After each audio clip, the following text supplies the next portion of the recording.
Okay, so Piriformis / Sciatica pain report week 11. I think that's probably already in the title. At the end of this video, you'll see me having a very disappointing failure on the bench press. I'm just going to put I was hoping to do like a motivational video for myself, going, look at the weights that I found so difficult in the past and look at how I can smash them now. And you'll see at the end, I need to have a word with myself at the end of this. So this week again, so week 11, pain still there. Painkillers at night time.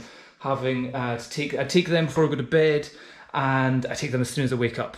So the current routine that I have is first thing in the morning. Well, I'm usually waking up at around about 4 in the morning. Take some painkillers, try and fall asleep again until about 6:30 when my kids wake up. As soon as they wake up, I get downstairs, hot water bottle, put in the kettle for a hot water bottle, make myself a coffee with some turmeric, some black pepper, a cacao, cocoa in it, because seemingly that stuff has strong anti-inflammatory effects. Get that down to me, head back upstairs, lie on the bed with the hot water bottle on my glute where the piriformis is sore. I'm not doing the ice bottle anymore. Before, when I called the NHS, they're like, oh yeah, go from hot to cold, hot to cold. When I did the hot to cold, that caused severe spasming in the actual piriformis muscle. I think it was just reacting to the hot and cold, and it wasn't enjoying that. So it seems my particular muscle reaction prefers just hot. So I'm doing a hot water bottle. And then in the morning, I'll go take 75 milligrams of pregabalin, which is it's a nerve depressant. I think it calms down your nerves. It's also meant to be an anti-depression and something like that. And then I take a baclofen, which is the muscle relaxant again to stop anything spasming. And I'll take a cocodamol as well. Then that usually takes a while for it all to kick in. It's usually around about 10 or 11 o'clock in the day before I'm feeling actually functional. This stage just now, I'm able to go into the shower, have a full shower, and come out the shower without having to go on my hands and knees. My carpet rubs that I have on my elbows are still there because I am having to go on my elbows and knees several times throughout the day. The other thing I've been doing in the morning, I've been going into my kids' room and doing Lego with them, which is always on your hands and knees on the ground. So my knees are getting, certainly the carpet burns on the knees for that. But generally I'm able to function through work a lot better. So I don't know if that's because anything's got better or my combination of painkillers and procedure are more effective. I am going to see my sports massage therapist on Monday. On Thursday, I've got my over the phone consultation with the NHS physiotherapist. I think the main thing that's got to be absolutely nothing. I was like, have you tried stretching? Yeah. Have you tried hot and cold? Yeah. Have you got weakness in your foot? Yeah. Have you had pain and tingling? Yeah. And you only get like 20 minutes on the NHS. So it's just like, yes, done. Can you refer me for a scan? I think that's all I really want is, I think at the stage that I'm at just now, I would like to be referred for an MRI scan to see where the issue is, to see if it's just a random occurrence or if it's something that I need to permanently adjust my day-to-day posture or something. You know, is it something that will benefit from having a belt? Is it something that will benefit from never bending over? Is it something that will just heal itself, or is it something which is coming out to the side a little bit? Do I need to do more exercise on the left or the right? And all that. You know, they're going to ask me, have you done the McGill Big 3? Yeah, I do that every morning. So that I do that every morning. The bird dog every morning. Side planks, I don't do them because I'm probably too lazy. No, I'm just pushing your abs down on that as well. So I do that every morning. And I think that definitely has an effect as well. Usually by the time I get home, usually during the day, I'll take some ibuprofen for anti-inflammatories because there's not any food I can have in town which is filled with turmeric.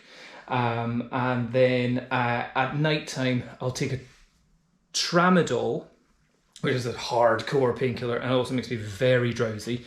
So that helps me just go unconscious at night time, but I'm still waking up usually. So go to bed at like 10, sometimes wake up at like 1 or 2 and then fall asleep again, then wake up again at 4. So my sleeping pattern is just destroyed. It's just been crap. But the level of pain has been a lot less. So it's odd. The pain has been less, but my sleeping is still just as much disrupted as what it was when I was waking up in total agony. Now I'm just waking up going, oh, I'm in a bit of pain. I could probably get sleep without a painkiller. I'll just take a painkiller anyway and just fall asleep. But yeah, like just now, I can fully stand. I'm not worried about that. I'm squatting as well, absolutely fine. I did a Pilates class, an online Pilates class the other day. That was hilarious, trying to do that. Just like the instructor's doing it all with so much ease and talking all the way through it. Meanwhile, I'm trying to hold a ball between my leg, holding weights out here, doing this, bringing the ball up, all working the core. It's like, it's just absolutely destroying me. Pilates, wow. And female instructors of Pilates must be made of marble, however the heck they're able to do that. It's so impressive. But yeah, so things are going better. Got things that are happening coming soon.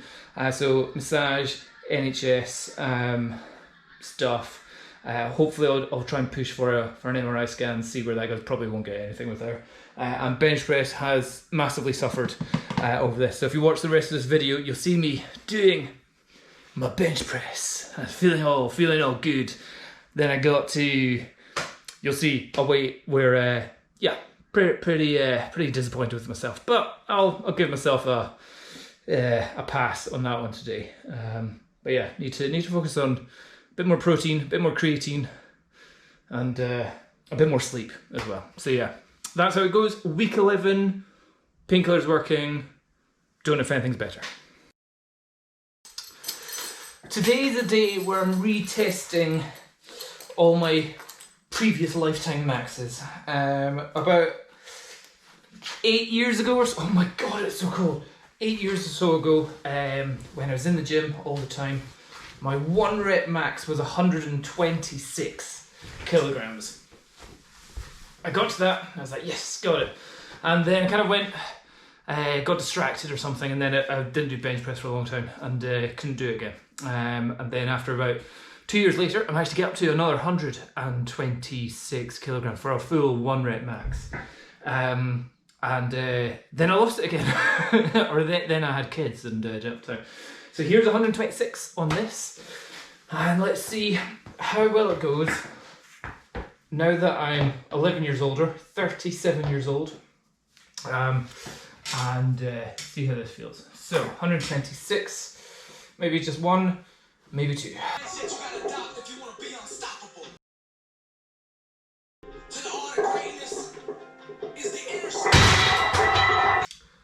Definitely got that faster these days, that's for sure. So 126, that was a big achievement for me. And then earlier this year, I was very happy I got to 130 kilograms before I did my competition, my weightlifting competition.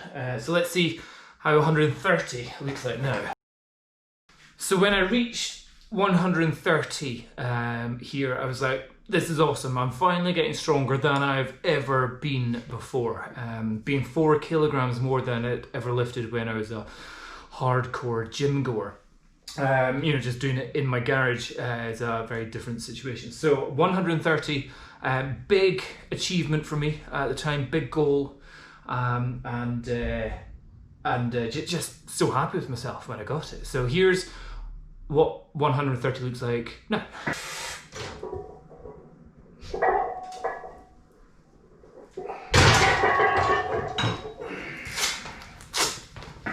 Still an incredibly heavy weight, that's for sure. But definitely faster now. After I got 130, I was on a bit of a roll. Just strength just kept on coming, knowing that I could get stronger than what I did when I was 8 years younger. And having the ability to come down into the gym every day, every second day, 5 times a week, however many times it was, and just do a bench press workout, kind of just focus on bench rather than anything else. the weights went up fairly quickly. Got 30, 31, 32, 33, 34. 34 got a little bit sticky, and then the goal there was to get finally into the 300 pound club. So 300 pounds is 136 kilograms. And that's something which I'd never done before. And from what I've been Googling or researching, it seems like to get to 300 pounds, there is a fairly small percentage of the population of men and a slightly larger population of gym goers, but you're in maybe the top 10% of people to be able to actually lift 300 pounds.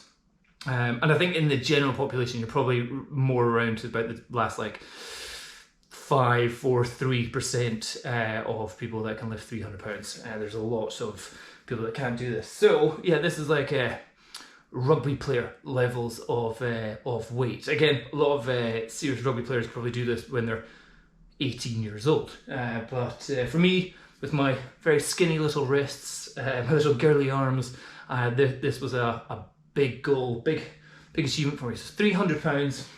Let's see how it looks. No, this one's gonna be tough.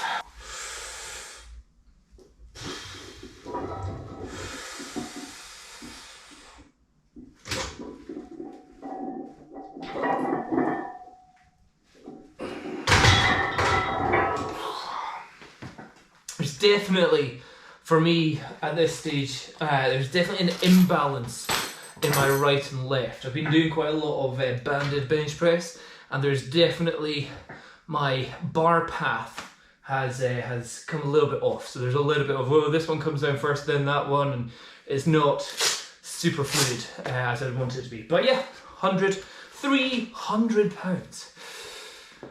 Then, after guessing 136, the goal was 140. Whew. Now, one of the things I quite liked about 140 kilograms, apart from it being a nice big round number, is when I get this, because I've pretty much used up the whole of my weights, when I rack it, sometimes the weights fall off and make a little bit of a noise on the ground. And that's kind of like a achievement level. You've unlocked a level where there's so many weights on your bar that they fall off when you do it. That's partly because I don't have another 20. I need to wait until the shops are restocked with some more iron plates so I can get another 220s for the bar. So then I could probably put on more weight. However, the bar is only rated up to 160 kilograms. So maybe once I get to 155, I might need to just upgrade my whole equipment effectively here. But here, 140, let's see if the weights fall off at the end.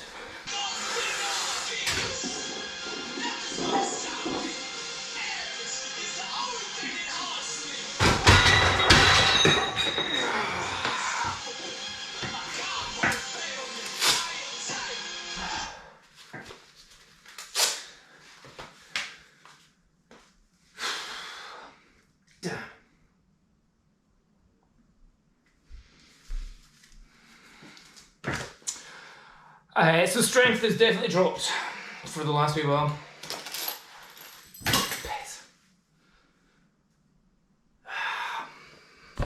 Okay, lesson to be learnt after I've dealt with my failure there. Oh, it's always good to have a little bit of a failure to reevaluate yourself. So I failed 140 there. Even though I've done 148 in the past. So what's been the difference? Why am I failing on this just now? For the last 2 months, I've been suffering pain. Piriformis pain, sciatica pain all the way down to the calf, which was getting increasingly worse. It's been very much disrupting my sleep every night. I'm waking up multiple times a night and just gobbling painkillers. I'm taking painkillers which are making me drowsy. I'm taking nerve suppressants, which may have some effect on the stuff, and muscle relaxants as well, a baclofen muscle relaxants. So muscle relaxants, painkillers, nerve suppressants, and having terrible night's sleep. And also with all those painkillers, I've definitely been having less of an appetite, and I have been losing weight. So I'm down to 92 kilograms, Before I was getting this, I was around about 96, 97 kilograms. So, 4 or 5 kilograms drop since get my PRs. My training has still been, I've been doing a lot of training, a lot of banded bench press, not going heavy all the time. But certainly my sleeping, my eating, possibly my protein intake and my creatine intake has been reduced over the last few while. So I think what I'm going to do before I retry another video of me showing, hey, look at all my personal bests, here I'm about to smash them, I need to be out of this sciatica pain, be having at least a week worth of quality night sleep. Sleep is one of the most important things. And increasing my creatine and protein intake for at least 2 weeks beforehand. So yeah, that's a bit of a bummer today. But that's fine. That's fine. I effectively should be expecting that, considering the crapness of my sleeping and nutrition for the last few while. So yeah, everyone, if you want to get bigger and stronger, eat more, sleep more, and take loads of performance enhancing creatine. That's as well. Right. Okay. Now I need to unrack this. That's going to take me a while.